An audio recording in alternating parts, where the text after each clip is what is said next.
அஸ்ஸலாமு அலைக்கும். வாருங்கள் நேர்களே, நிகழ்ச்சிக்கு செல்லலாம். இந்நிகழ்ச்சியை வழங்குவர்கள் இந்திய தௌஹீத் ஜமாத் மற்றும் சமுதாய மக்கள் ரிப்போர்ட். தினத்தந்தி. வினாத்தாள் கசிவு தெளிவாக இருக்கிறது. குற்றவாளிகளை கண்டுபிடிக்க முடியாவிட்டால் நீட் மறுதேர்வு நடத்த வேண்டும். சுப்ரீம் கோர்ட் அறிவுரை. நீட் முறைகேடு வழக்கில் வினாத்தாள் கசிவு தெளிவாக இருக்கிறது. குற்றவாளிகளை கண்டுபிடிக்க முடியாவிட்டால் மறுதேர்வு நடத்த வேண்டும் என்று தேசிய தேர்வு முகமைக்கு சுப்ரீம் கோர்ட் அறிவுரை வழங்கியுள்ளது.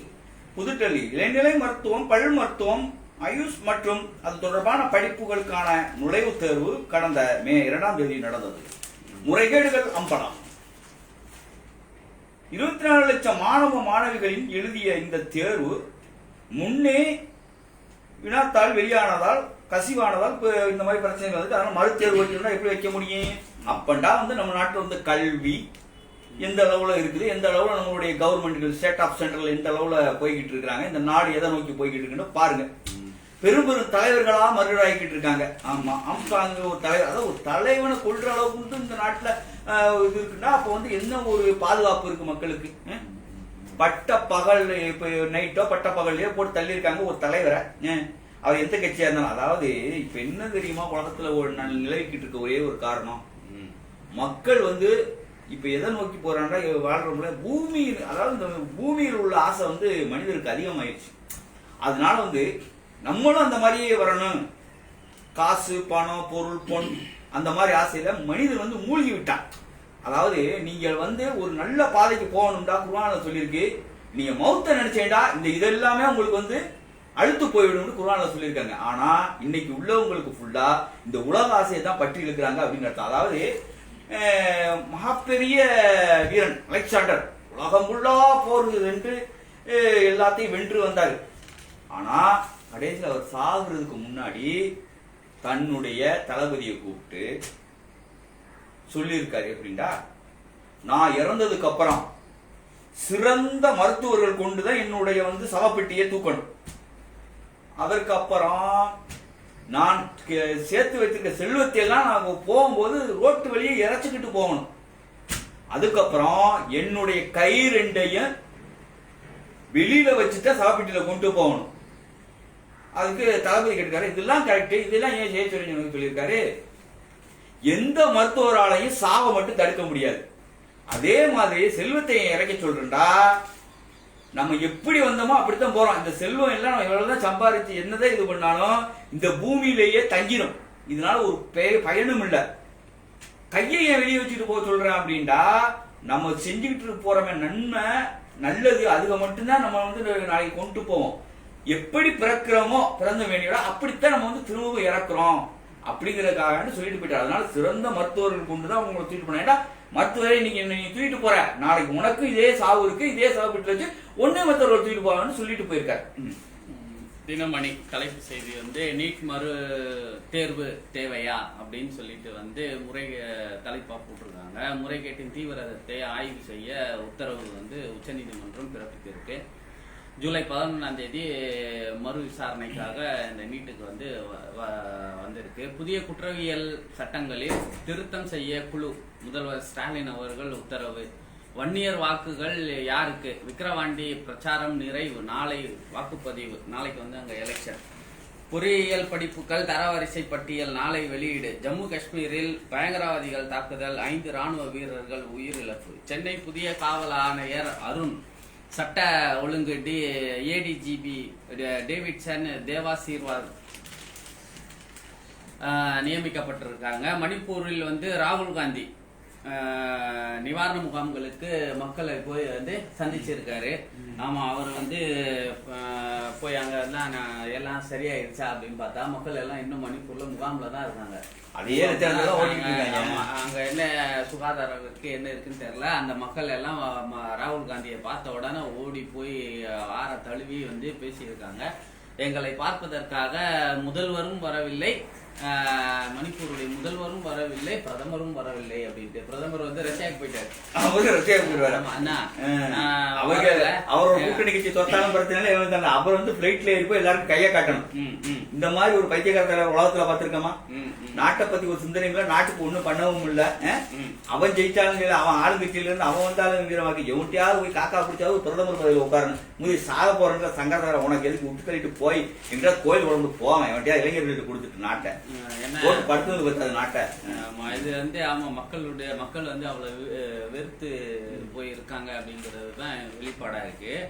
ஆமா, அதனால வந்து மணிப்பூர் வந்து அமைதி திரும்புகிறது அப்படின்னு சொல்லிட்டு பிரதமர் நாடாளுமன்றத்துல எல்லாம் சொன்னாரு. ஆனா வந்து அங்க அவ்வளவு இதெல்லாம் வந்து அமைதி எல்லாம் திறம்பல, முகாம்கள் எல்லாம் வந்து அப்படியேதான் இருக்கு.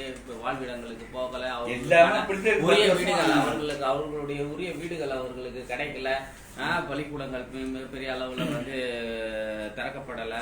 எங்க முகாம்கள் வந்து எப்படி போய் குழந்தைங்க போய் மழலை பிள்ளைகள் போய் எப்படி வந்து படிக்க போக முடியும்?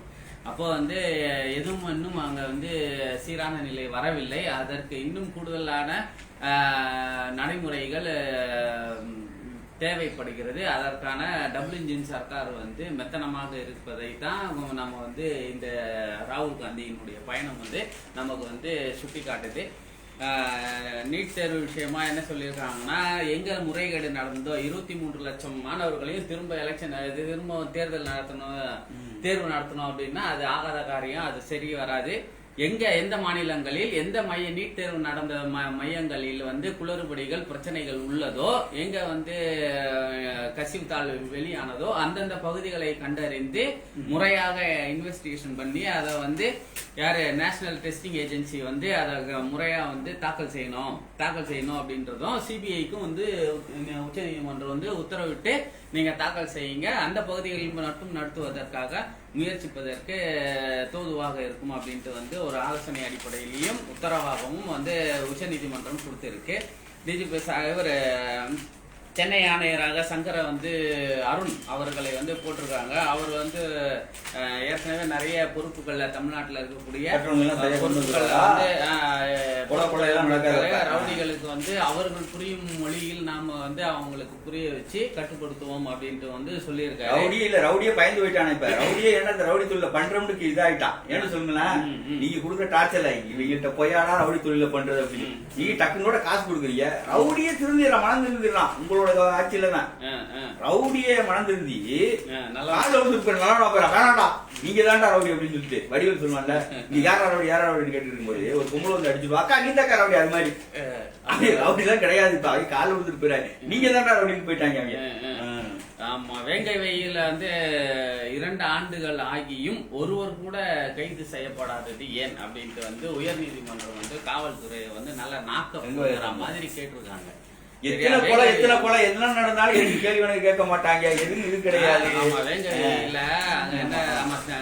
குடிநீர் தண்ணியில வந்து மலஜலம் இது போட்டு கலந்து விட்டாங்க.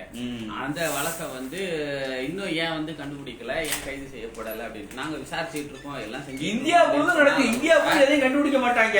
இந்தியா முழுவதும் எதுனா கண்டுபிடிக்க மாட்டாங்க. அவர் போயிடுவார் ரஷ்யாவுக்கு. நீ உன்ன டபுள் என்ஜின் போடு, 3 என்ஜினை போடு, 4 என்ஜினை போடு, உன்னோட நிலைமை வறுமை கோட்டு கீழே தான் நீ ஓட்ட போட வேண்டியது. அவன் பாட்டு வெளிநாட்டுக்கு சுத்தம், நாட்டுல ஆடுறவங்கள எங்கேயோ வேற நாட்டுல ஆண்டுகிட்டு இருப்பான்.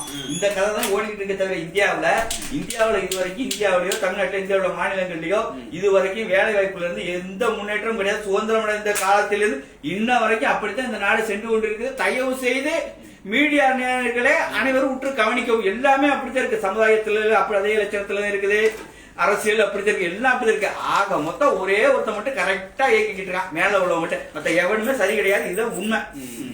ஆமா, செந்தில் பாலாஜியுடைய மனு வந்து தள்ளுபடி செய்யப்பட்டிருக்கு 44வது முறையாக.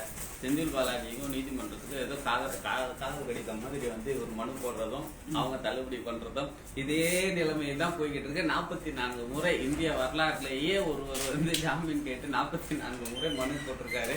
அதை வந்து தள்ளுபடி 44 முறையா வந்து தள்ளுபடி பண்ணிருக்காங்க. இது நாட்டுல இந்த குழப்பத்துல இஸ்லாமிய சட்டத்தை நீங்க ஏத்துறாங்க, சரியா வச்சிருக்காங்கன்னு நினைக்கிறேன். மனு கொடுக்க டேவிஸ் கொடுக்குறது மாதிரி தலா கொடுக்குறது அந்த மாதிரி நினைக்கிறேன்.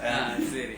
ஆமா, வன்னியர் வாக்குகள் யாருக்கு? விக்கிரவாண்டி தொகுதியில வந்து பரப்புரை நேத்தோட 6 மணியோட முடிஞ்சிருச்சு. இன்னைக்கு அமைதியா இருப்பாங்க. நாளைக்கு வந்து அங்க எலெக்ஷன் காலையில 8 மணில இருந்து ஸ்டார்ட் ஆகி ஈவினிங் 6 மணி வரைக்கும் வந்து எலெக்ஷன் நடக்கும். அங்க வன்னியர்களுடைய வாக்கு சதவீதம் 40% வாக்கு வந்து இருக்கிறதா வந்து சொல்லப்படுது.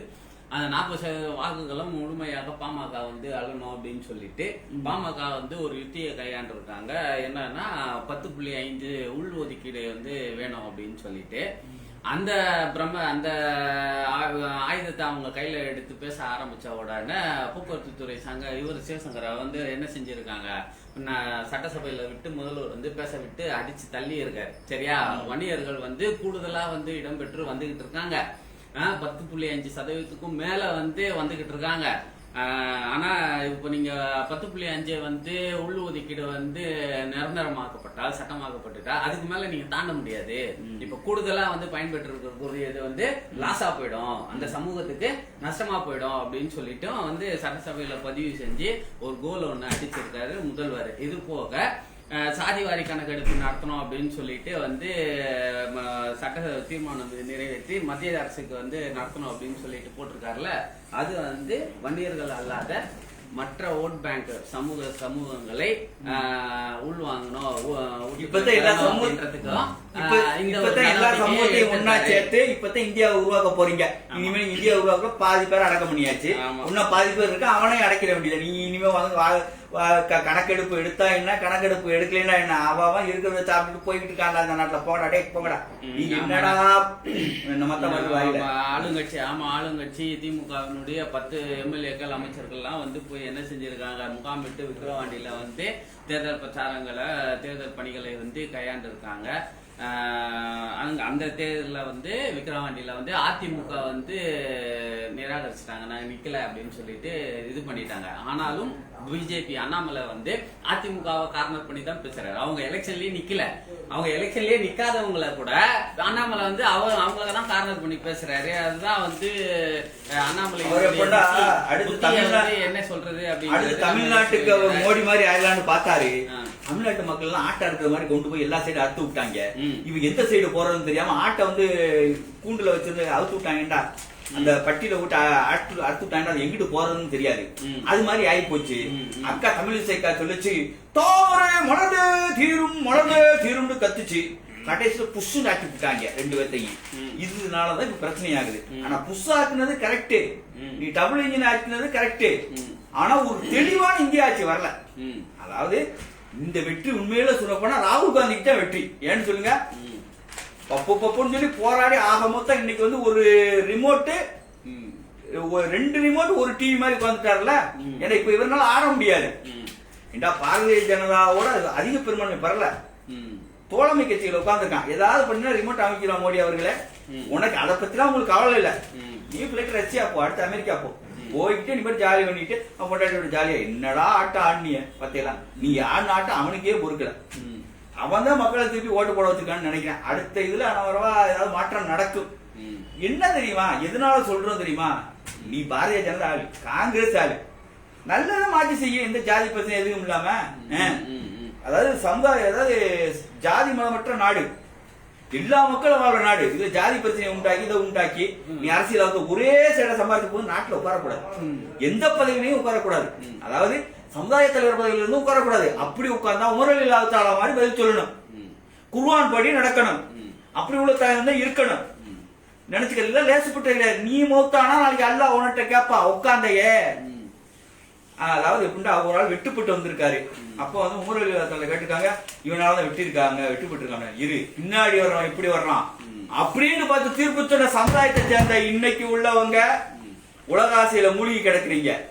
காசு பணம் பொருள் அப்படின்னு தான் ஒண்ணுமே கிடையாது. விழா எலும்பை தவிர ஒண்ணுமே மிஞ்சாது. இதான் வாழ்க்கை, இதான் இஸ்லாம். தெரிஞ்சுக்க, நீ எவனா வேண்டாம், எல்லாத்துக்கும் மௌத்து இருக்கு, எல்லா நாளைக்கும் எல்லாம் பதில் சொல்ல. இந்த நொடி நான் பேசுற வரைக்கும் மேல குடிச்சுக்கிட்டு இருக்கான். இத மனசுல வச்சுட்டு எல்லாத்தையும் எல்லாரும் பேசுங்க தயவு செய்து. நான் பெரியவன் நீ பெரியவன் கிடையவே கிடையாது. ஏன்டா ஜாதி மத வேற்றுமை இல்லாத ஒரே ஒரு இது வந்து இஸ்லாம் தான். ஆனா இன்னைக்கு இதுல நீங்க அரசியல பூத்திக்கிட்டு ஆட்டம் போட்டுக்கிட்டு இருக்கீங்க. இந்த ஆட்டம் நல்லதுக்கு கிடையாது, இந்த ஆட்டம் நீடிக்காது. இந்த ஆட்டத்தை நீங்க மாத்தல ஏண்டா எல்லா தலைவர்களையும் உலக தலைவர்ல இருந்து சமுதாய தலைவர்கள் எல்லாருக்கும் வயசாகுது. இதுக்கு மேல நீங்க திருந்தலைடா, இந்த சமுதாயத்துல நீங்க பணியாற்றுறதுக்கு நீங்க செய்த சேவைக்கு ஒரு பிரயோஜனம் இல்ல. மையத்துக்கு தான். அதை நீங்க என்னைக்கு திருத்துறீங்களோ அன்னைக்கு தான் உண்மையான இந்த இஸ்லாத்துக்கான வெற்றி, இந்த சமுதாயத்துக்கான வெற்றி. அந்த வெற்றியை நீங்க கொண்டு வராத வரைக்கும் நீங்க பூஜ்யம். ஜூலை 27 பிரதமர் வந்து மோடி தலைமையில வந்து நிதி ஆயோக் நிர்வாக குழு வந்து கூட்டம் வந்து கூட்டுறாரு. பிரதமர் தலைமையில என்னன்னா 2047 வந்து பொருளாதார வளர்ச்சியை வந்து நிதி ஆயோக் குழு கூட்டம் மூலமா வந்து கொண்டு வர்றதுக்காக இது பண்றாங்க. இவங்க வாயில வடை சொல்றாங்கல்ல, நாங்க 5வது இடத்துக்கு வந்துட்டோம், 3வது இடத்துக்கு பொருளாதார வளர்ச்சியில கொண்டு வர போறோம் அப்படின்லாம் சொல்லி வாயிலே வடை சொல்றாங்கல்ல, இந்த அந்த வடையை தான் இப்ப திரும்பவும் சுட போறாங்க. உண்மையான ஒரு மார்க்கத்தை எங்க வந்து பொருளாதாரம் வந்து இந்தியால வந்து வளர்ந்து வந்து பெருசா வந்து ஏழை எளிய மக்களுக்கு வந்து சுபிச்சமான வாழ்க்கை எங்க கிடைச்சிருக்கு? ஏதாவது கிடைச்சிருக்கா? எந்த இதுவுமே கிடையாது. தினந்தோறும் உழைப்பு, பசி, பட்டினி, கடன், வட்டி, ஊழல், லஞ்சம், ஏமாற்று பேர்வழிகள், இதனால வந்து தினந்தோறும் வந்து அந்த வாழ்க்கைய வந்து ஒரு நரக வேதனை போல வந்து மக்கள் வந்து வாழ்ந்துட்டு இருக்காங்க. இஎம்ஐல போய் மக்களை சிக்கி கொடுத்து வந்து சாவடிச்சு வந்து மக்களை வந்து சாகடிச்சுட்டு இருக்காங்க. மேற்கு வங்க பல்கலைக்கழக துணைவேந்தர்கள் தேர்வுக்குழு தலைவரை நியமித்து உச்ச நீதிமன்றம் நியமித்தது. அங்க வந்து துணைவேந்தர்களை நியமிக்கிறதுக்கு மேற்கு வங்கத்துல சுதந்திர போராட்ட வீரருக்கு ஓய்வூதிய நிலுவை வந்து தமிழக அரசுக்கு எதிரான வழக்கு வந்து முடித்து வைப்பு. ரொம்ப நாளா இழுத்துக்கிட்டு இருந்த இந்த வழக்கு வந்து நேதாஜி சுபாஷ் சந்திர போஸ்ட வந்து இது சுதந்திர போராட்டத்தை பங்கெடுத்தவர் அவரு வேலு அவருக்கு வந்து தொகை வந்து 31 லட்சம் ரூபாய் தொகை வந்து ரொம்ப நாளா இழுத்து கொடுக்காம இருந்தாங்க. அதை வந்து நீதிமன்றம் வந்து கொடுத்து முடிச்சு வைக்கப்பட்டிருக்கு, வரவேற்கத்தக்கது. ஆமா, நவீன இயந்திரங்களை கையாள தூய்மை பணியாளர்களுக்கு பயிற்சி அப்படி யாரு சென்னை குடிநீர் வாரியம் வந்து எப்படிலாம் வந்து தொழில் தொடங்குவோருக்கு வந்து பயிற்சி அளிக்கப்படுகிறது. இவங்களுக்கு இந்த வாரியம் வந்து நீங்க வந்து முதல்ல கார்பரேஷன் வந்து முதல்ல கழிவு நீர் அள்ளுறவங்களுக்கு வந்து முதல்ல அது என்னது உபகரணங்களை வாங்கி கொடுங்க. கை குளோஸ், கால் குளோஸ், ஹெல்மெட்டு இதை வாங்கி கொடுங்க. வெறும் கையோட வந்து அவன் வந்து லாரி எடுத்துட்டு வந்து மழை ஜலத்தை அள்ளுறதுக்கு அந்த ஓசுகள் எல்லாம் வந்து வெறும் கையோடவே பிடிச்சி வந்து அவங்க வந்து என்ன செய்யறாங்க, அந்த ட்ரைனேஜுக்குள்ள எல்லாம் வந்து தள்ளி எடுக்கக்கூடியதா இருக்காங்க. முதல்ல வந்து நீங்க நவீன இயந்திரங்களை வாங்கி கொடுத்து இது பண்றதுக்கு முதல்ல அடிப்படை உபகரணங்களை வாங்கி கொடுங்க, தேவைகளை வாங்கி கொடுங்க. சரியா? முதல்ல அதை செஞ்சாலே போதுமானது. முதல்ல அதுக்கே வந்து இங்க உங்களுக்கு வழி இல்லாம இருக்கு. அதுவே தினந்தோறும் ஆட்கள் பற்றாக்குறை வேற. மின் வாரியத்தில் ஆட்கள் பற்றாக்குறை, பற்றாக்குறை, ரயில்வே துறையில் ஆட்கள் பற்றாக்குறை. ரயில்வே துறையில ஆட்கள் பற்றாக்குறை சொல்லாது, ஹிந்திக்காரனா போட்டிருக்காங்க. ரயில்வே துறையில ட்ரெயின் ஓட்டுறவங்க எல்லாம் போக்குவரத்து துறையில ஆட்கள் வந்து பற்றாக்குறை. சரியா? எல்லா துறைகளிலும், அரசு துறைகள்ல எல்லா துறைகளிலும் ஆட்கள் வந்து மிகப்பெரிய பற்றாக்குறையில வந்து போய்கிட்டு இருக்கு. அந்த பற்றாக்குறை எல்லாம் வந்து நீர்க்கப்பட்டால் தான் வேலை வாய்ப்புகள் வந்து ஓரளவுக்காவது வந்து நாட்டுல எம்ப்ளாய்மெண்ட் மட்டும் அவ்வளவு பேர் இருக்கானே, அவ்வளவு பேருக்கு வேலை பற்றாக்குறையா இதுக்கு என்ன காரணம்? உங்களுக்கு காசு கொடுத்தா மட்டும் வேலைக்கு சேர்ப்பீங்க. ஸ்டேட் கவர்மெண்ட்ல இருந்து சப்போர்ட்டிங் போட்டா ரயில்வேல சேர்ப்ப. இப்ப இப்படித்தான் ஓடிக்கிட்டு இருக்கீங்க நாட்டை. ஆமா, மும்பையில் கனமழையால் வந்து நேற்று ட்ரெயின் விமானங்கள்லாம் வந்து நிறுத்தி வைக்கப்பட்டிருக்காங்க என்பது. அதுக்கப்புறமா நீண்ட நேரத்திற்கு பிறகுதான் அது தொடங்கப்பட்டது. மக்கள் மிகப்பெரிய அவதிக்கு உள்ளானார்கள். சென்னையில் ஒரே நாளில் 14 விமானங்கள் ரத்து. என்ன அப்படின்னா விமானிகள் ஃபிளைட் ஓட்டுன பைலட்ஸ் வந்து இல்ல, பற்றாக்குறை. அதனால வந்து நிறுத்திட்டாங்க. இந்த லட்சணத்துல வந்து நீங்க பரந்தூர் விமான நிலையம், சர்வதேச விமான நிலையம் வேற விரிவாக்கத்துக்கு போறீங்க. ஆமா, இதே கதை எல்லா இடத்துலயும் நடக்குது. இருக்கிற பிளைட்டை ஓட்டுறதுக்கு ஆள் இல்ல, கரெக்ட் போக மாட்டேங்குது. நாட்டுல வேலை பார்க்கற இடத்துல ஆட்கள் இல்ல. இவ்வளவு நீங்க சரி பண்ணாம கட்டிப்புட்டோம்.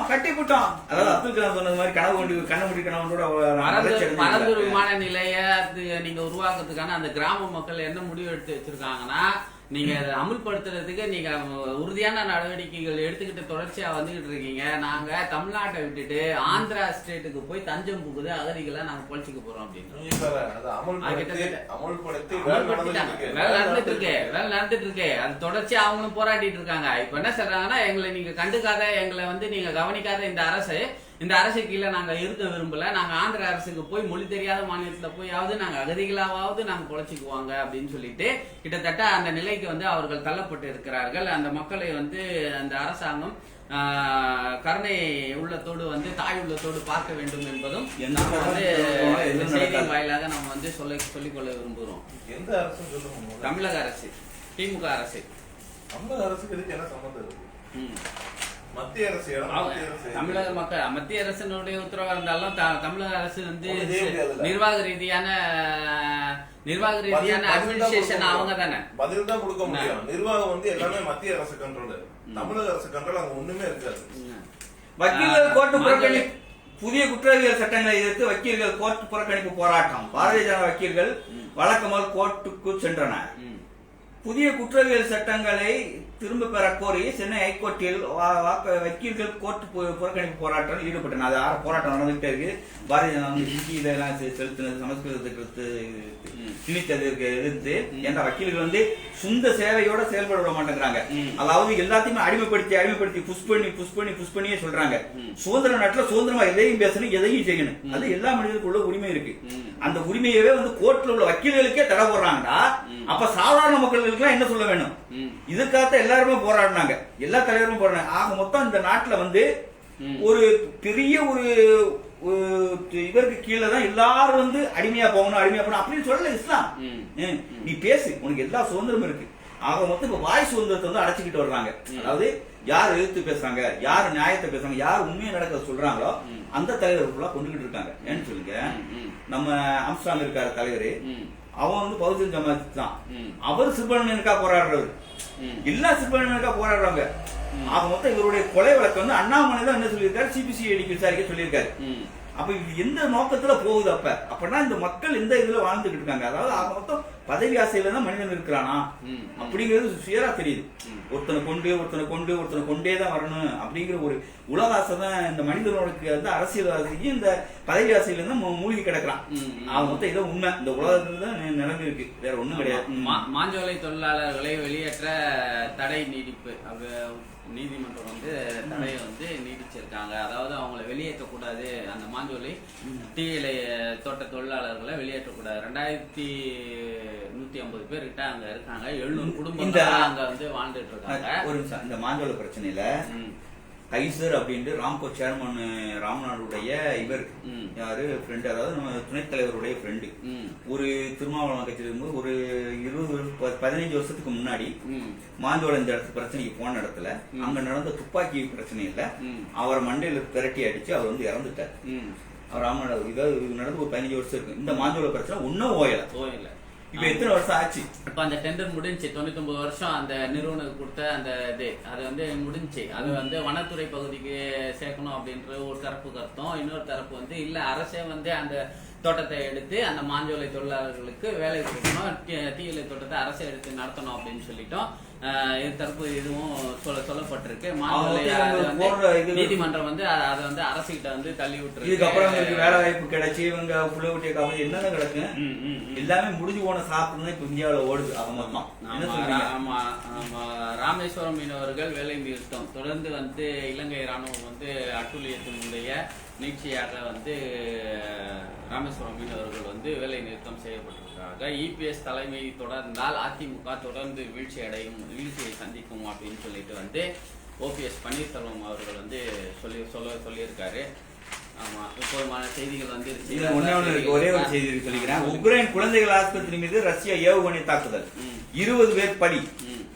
உலகின் மிகப்பெரிய ராணுவ கூட்டமைப்பு தோட்டாவில் உக்ரைன் இணைய முயன்று வருகிறது. இதற்கு எதிர்ப்பு தெரிவித்த ரஷ்யா கடந்த 2024ஆம் ஆண்டு உக்ரைன் மீது போர் தொடுத்ததான். நீங்க என்ன தெரியுமா செய்யறாங்க?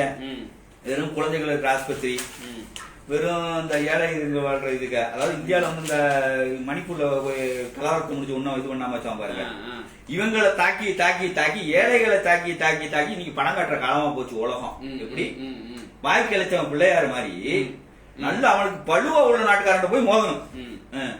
பாலஸ்தீனத்திலயும் ஒரு பலம் இல்லாத நாடு தானே. மத்த அரபு நாடுகளோட நீ சண்டை போடு, துபாயோட சண்டை போடு, சவுதியோட சண்டை போடு, முடியாதுல. உனக்கு பலகீனம் இல்லாதவனோட நீ மோதாத, பலம் உள்ளவன்ட்ட மோது. அங்க பாலஸ்தீனத்துல அவங்க இஸ்ரேல் சண்டை போட்டு இஸ்ரேல் மண்ணை கவியில் நின்றுகிட்டு இருக்கு. அங்க அவங்கள வந்து சரிஞ்சு விழுந்து கிடக்குறாங்க. பொருளாதார நெருக்கடி, ஏகப்பட்ட நெருக்கடி. ராணுவ வீரர்கள் இஸ்ரேலுக்கு வரமாட்டோம் அப்படின்னு சொல்லிட்டு வந்து அவர்கள் ஒரு பக்கம் வந்து நின்றுகிட்டு இருக்காங்க. இஸ்ரேல் குடிமக்கள், யூத குடிமக்கள் அவர்கள் இஸ்ரேலுக்கு எதிராக போராடிட்டு இருக்காங்க இந்த போரை நிறுத்த சொல்லி. சரியா? இப்படி இஸ்ரேலுக்கு வந்து இஸ்ரேலுடைய அநியாயங்களை எதிர்த்து அமெரிக்கா வேற எந்த மக்களும் பேச தேவையில்ல. இஸ்ரேலிய மக்களே இஸ்ரேலுக்கு அநியாயத்தை வந்து பேசி கொடூர ஆட்சியை வந்து அகற்றணும் அப்படின்ட்டு வந்து போராடிட்டு இருக்காங்க. அதனால இஸ்ரேல் வந்து முதல்ல உங்க முகத்தை நீங்க பாத்துக்கங்க அப்படிங்கறதுதான் நம்ம இங்க சொல்ல வேண்டிய செய்தி. ஆமா, ரஷ்யா வந்து உக்ரைனுடைய தாக்குதல் வந்து குடியிருப்புகள் மீது, வீடுகள் மீது, குழந்தைகள் மீது எல்லாம் வந்து தாக்குதல் நடத்தி இருக்கு. அதை வன்மையா கண்டிக்கக்கூடிய செய்தி தான். அமெரிக்கா வந்து தாக்குனா மட்டும் வந்து கண்டிப்போம், ரஷ்யா தாக்குனா கண்டிக்க மாட்டோம் அப்படின்லாம் இல்ல. அமெரிக்காவும் ரஷ்யாவோ அல்லது முஸ்லிம் நாடுகளே குழந்தைகளின் மீது தாக்குதல் நடத்தினால் முஸ்லிம் நாடுகளையும் சேர்த்து நாங்கள் கண்டிப்போம். இது அநியாயம், மனிதாபிமானமற்ற செயல், இது கொடூர தாக்குதல். இத வந்து ரஷ்யா வந்து பின்வாங்கணும். நீங்க ராணுவ முகாம்களை அழியுங்கள், ஏர்போர்ட்ஸ அடிங்க, நீங்க வந்து ராணுவ எதிர் தாக்குதலை நடத்துங்க. அதுல வந்து மாற்று கருத்து கிடையாது. உங்கள் நாட்டுக்கு பிரச்சனைகள். ஆனால் பொதுமக்களையும் பெண்களையும் குறிப்பார்த்து நீங்கள் வந்து வீடுகளின் முகாம்களில் வந்து வீடுகள்லயும் பள்ளிக்கூடங்கள்லயும் வந்து மருத்துவமனைகள்லயும் தாக்குதல் நடத்துவது வந்து ஒருபோதும் வந்து மனித அனுமதிக்க மாட்டார்கள். இஸ்ரேலை எப்படி வெறுத்து இந்த உலகம் முழுவதும் ஒதுக்குகிறார்களோ அதே போன்று ரஷ்யாவையும் நாளை ஒதுக்கும் நிலை உருவாகுவதற்கு தயாராகிவிடும். அதனால நீங்கள் புரிந்து கொள்ள வேண்டும். தாக்குதல் நடக்கும் போது இந்திய பிரதமர் அங்க நிற்கிறார். தாக்குதல் நடக்கும் பொழுது ஆமா, அங்க பிரதமர் வந்து அங்கதான் நிக்கிறாரு. அங்க ரஷ்யால தான் இருக்காங்க. ரஷ்யால அவருக்கு விருந்தோம்பல் நடத்தப்படுகிறது, விருந்தோம்பல் மரியாதை எல்லாம் செலுத்தப்படுகிறது. அந்த மரியாதை எல்லாம் உள்வாங்குறாங்க.